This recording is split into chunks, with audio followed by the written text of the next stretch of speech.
So on my recent swing through the interior of the West for Kokanee Across America, I got to spend a couple days fishing on board the Paulina Peak boat with Richie Hight. Richie's been a great supporter of my project and of my channel in general. He's also an incredible kokanee angler. He won the Flaming Gorge Kokanee Derby shortly after I left with a 5-pound fish. He also took the Chelan Derby this year, and he's placed in the top 3 in numerous derbies across the interior West. So he's a really good kokanee angler, one that I respect and admire. And I thought I'd just share some of the experiences I learned fishing on board his boat at Flaming Gorge and talk a little bit more about Flaming Gorge and some of the opportunities there and some of the things I took away after spending a couple days fishing with Richie and the Paulina Peak crew.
Ice them for a minute and then... Yeah, we'll ice them and measure them then.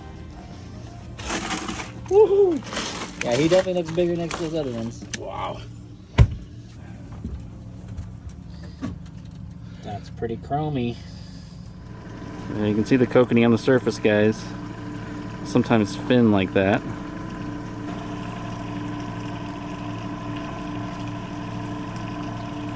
They're probably pulling chironomids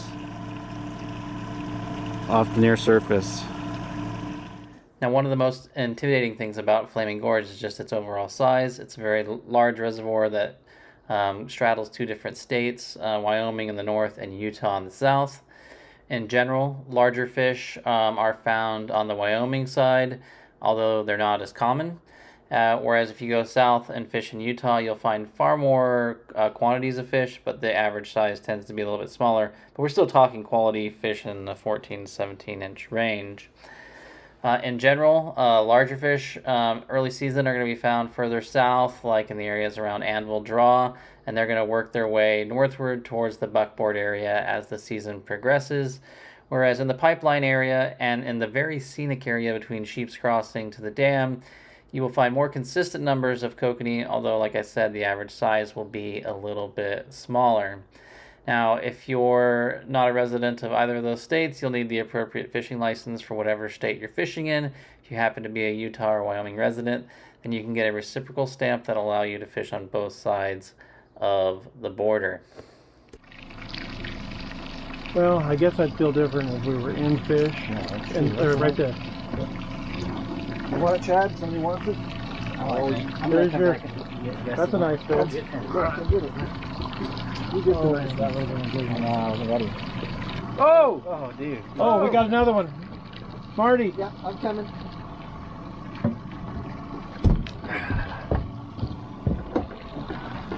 You're going to have to work him a little to bring him. Get him. Yeah, that's a big fish. Yeah, you're off this line. We got it back and I'll get it up. We got tons of... Look at that. Holy shit. Alright, what's the scale say? Whew, that is a beauty.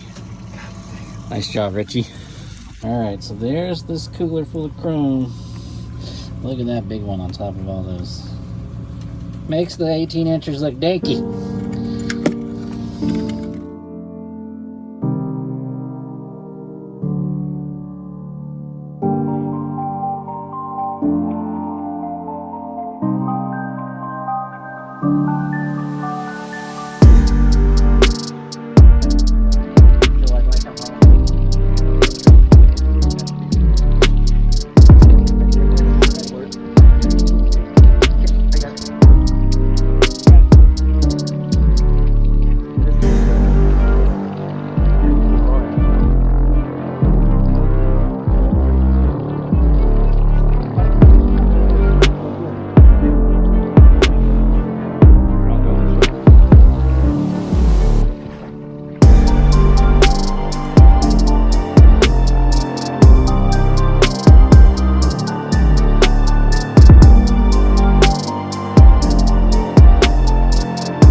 Good morning. Day 2 on Flaming Gorge on the Paulina Peak boat. It's a little stormier, a little windier out this morning. We're gonna see how we do. We're getting rigged up right now. The boys working in the back and I'm doing absolutely nothing. We'll keep you updated as we go.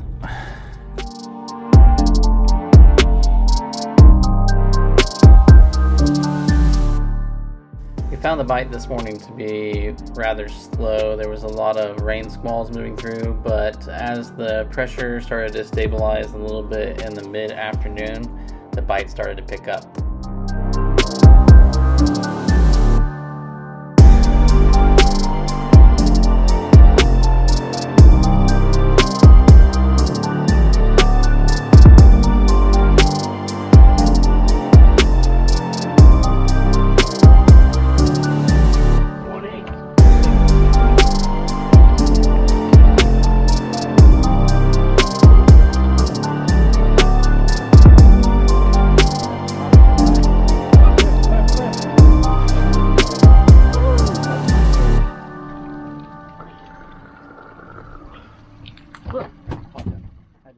Unlike the day before where we had found that the larger dodgers, especially gold with pink and the platinum flutter bugs and gold and moon jelly, the fish were really aggressively feeding and hitting them. Today with the changing barometric pressure, we found that just plain micro hoochies were really doing it. Either just plain gold micro hoochies, pink and orange and colors like that behind smaller 4.5-inch dodgers were really bringing in the big fish. But our little bit of sunshine didn't last that long, and the weather quickly turned pretty windy pretty fast, which made for challenging conditions to fish in. And also we just found that the Bight started to drop off a little bit too. As that wind picked up, it just became untenable for us to stay on the water. So we had a relatively short morning on the water. There's the decent haul, not as good as yesterday. Alright guys, that's going to do it for us here on Flaming Gorge, the powerboat episode of Kokanee Across America. We got blown off the weather today. Even big boats can't fish in this really rough weather, so it's just the nature of fishing in the mountains. In the summertime, you're going to get thunderstorms and squalls, and this lake does tune up pretty quick. But we had a little bit slower today. Today, the weather was less stable. Those Kokanee love that stable pressure and a little bit of sunshine, especially when the water's cold. So anyways, stay tuned for future episodes of Kokanee Across America. Shout out to all my sponsors, Paulina Peak Tackle, Old Town Canoe and Kayak, Cannon Downriggers, Hummingbird, and Ram Mounts, as well as Procure. All right, I'll see you guys next time. Just remember, fish smarter, not harder. Bye, guys.